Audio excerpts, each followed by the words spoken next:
BJP के सांसद राजभवन गए हैं दरभंगा एम्स को लेकर, आधे दर्जन सांसद। बीजेपी के सांसद को जहां मन करे वहां परेड करे, लेकिन केंद्र की सरकार दरभंगा में एम्स बनाना नहीं चाहती है, उस पर राजनीति करना चाहती है।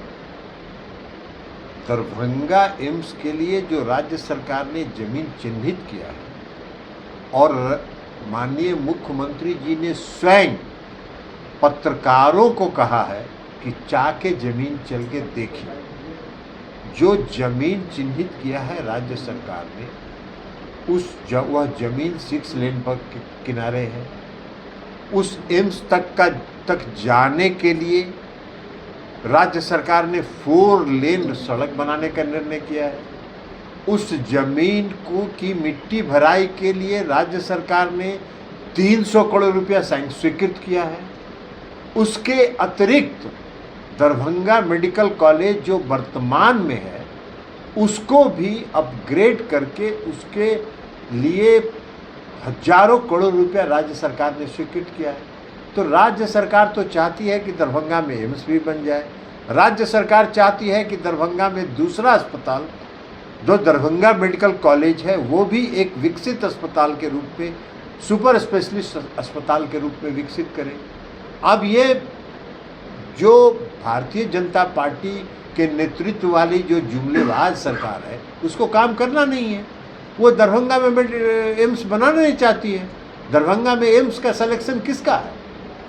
दरभंगा में एम्स बने, यह भी माननीय मुख्यमंत्री जी का सिलेक्शन है। मुख्यमंत्री जी की इच्छा थी कि पटना में एक पुराना मेडिकल कॉलेज था, सबसे पुराना मेडिकल कॉलेज, तो पटना में एक एम्स बन गया, और पटना के बाद बिहार में जो सबसे पुराना मेडिकल कॉलेज था दरभंगा, वहाँ दरभंगा शहर में एक एम्स बनना चाहिए। और ये राज्य सरकार की अनुशंसा पर केंद्र सरकार ने स्वीकृत किया। राज्य सरकार ने जमीन चिन्हित कर दिया, उस पर 300 करोड़ रुपया मिट्टी भराई के लिए स्वीकृत कर दिया। अब उनको राजनीति करना है, एम्स नहीं बनाना है, राजनीति करना है, तो वो राजनीति करते रहें।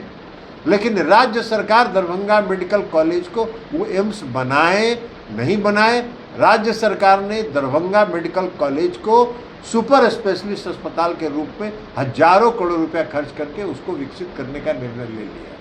काफी हमलावर है बीजेपी लॉ एंड ऑर्डर को लेकर, लगातार हमले कर रही है। केंद्र के मंत्री भी कौन सा लॉ एंड ऑर्डर? अभी आप मेरे सामने खड़े हैं, आप मेरी हत्या कर दीजिए या हम आपकी हत्या कर दें, ये कौन लॉ एंड ऑर्डर की समस्या है? वही लॉ एंड ऑर्डर में किसी की हत्या हुई है, और कोई अगर हत्या हुई है तो हत्यारा पकड़ा जाएगा, ये कानून का काम है। लॉ एंड ऑर्डर तो खराब है मणिपुर में। 3 मई से वहां हिंसा हो रही है, प्रतिदिन हिंसा हो रही है।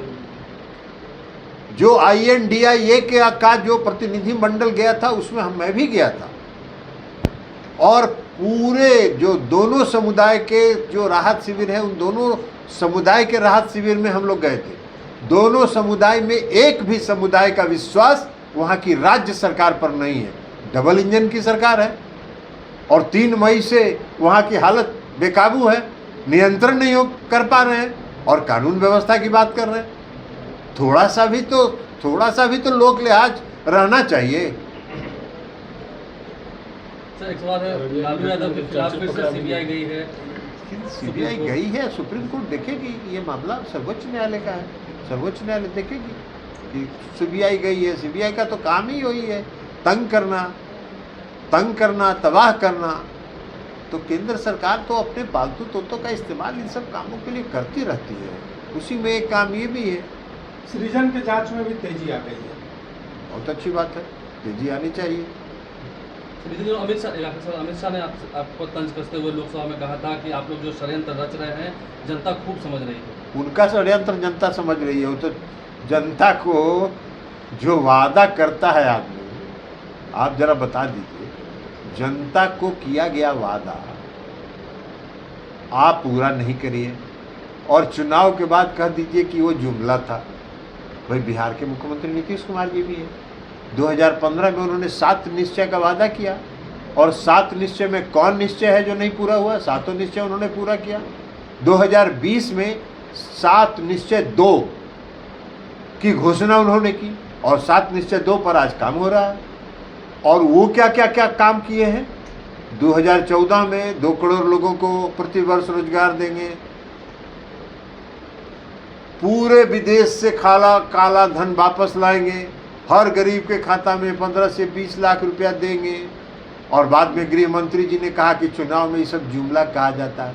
तो जिस सरकार के वरीय नेताओं के गृह मंत्री तो नंबर 2 माने जाते हैं ना भाई, तो जो नंबर 2 की सोच ये है कि जनता को चुनाव में जो वादा करते हैं उसको आप जुमला करते हैं और दूसरे पर सवाल उठाते हैं। नीतीश कुमार जी ने जो भी वादा किया है आज तक बिहार की जनता को जो भी वादा उन्होंने किया है उसको 100% सरजमीन पर उतार दिया। सर, अब ईडी ने हेमंत सोरेन को भी समन कर दिया है। अरे भाई बता तो चुके हैं कि उनका काम ही यही है, फालतू तोतों का इस्तेमाल करना। 70,000 करोड़ का प्रधानमंत्री का भाषण नहीं सुने हैं आप लोग क्या? आप सुने हैं कि नहीं सुने हैं? अरे बोलिए ना जोर से, नहीं तो आपका भी रिकॉर्डिंग आएगा ना। बोलिए जोर से, सुने हैं कि नहीं सुने हैं? 70,000 करोड़ महाराष्ट्र में घोटाला हो गया, आप काहे नहीं बोल रहे हैं? प्रधानमंत्री जी ने एक ऐसे वॉशिंग मशीन का आविष्कार किया है जिस वॉशिंग मशीन में काला से काला आदमी भी घुसेगा और 1 मिनट के अंदर सफ़ेद होकर निकलेगा। तो महाराष्ट्र में उसी वॉशिंग मशीन का इस्तेमाल किया उन्होंने। हम तो आदरणीय प्रधानमंत्री जी से आपके माध्यम से आग्रह करेंगे कि इस वॉशिंग मशीन का जो आविष्कार आपने किया है इसका मार्केटिंग पूरा दुनिया में करिए, बहुत बिकेगा। मुंबई में संजय दत्त ये लो मुंह मीठा करो, आज मैंने अपना जॉब छोड़ दिया, अब हम पूर्णिया वापस जाएंगे। जॉब छोड़ दिया है? मतलब ये घर कैसे चलेगा? हम करेंगे क्या? और माँ बाबूजी क्या बोलेंगे? इसलिए मैं एक और मिठाई का डब्बा लाया। अपने बिजनेस के लिए लोन अप्रूव हो गया। अरे लोन अप्रूव हो गया वो तो ठीक है, लेकिन पूर्णिया में हम रहेंगे कहाँ? अपना घर भी तो नहीं है वहाँ। इसलिए तो एक और मिठाई का डब्बा अलग से लाया हूँ। हमने पूर्णिया में घर ले लिया है, पूर्णिया के ई होम्स पैनोरमा में। पूर्णिया में पैनोरमा ग्रुप लेकर आए हैं ई होम्स पैनोरमा। बड़ा घर, आलीशान जिंदगी और अत्याधुनिक सुविधाओं के संग। अरे अब क्यों मुंह मीठा करवा रही हो? क्योंकि हम घर वापसी जो कर रहे हैं। घर वापसी की खुशी पूर्णिया में ई होम्स पैनोरमा के संग। E homes panorama, luxurious lifestyle redefined.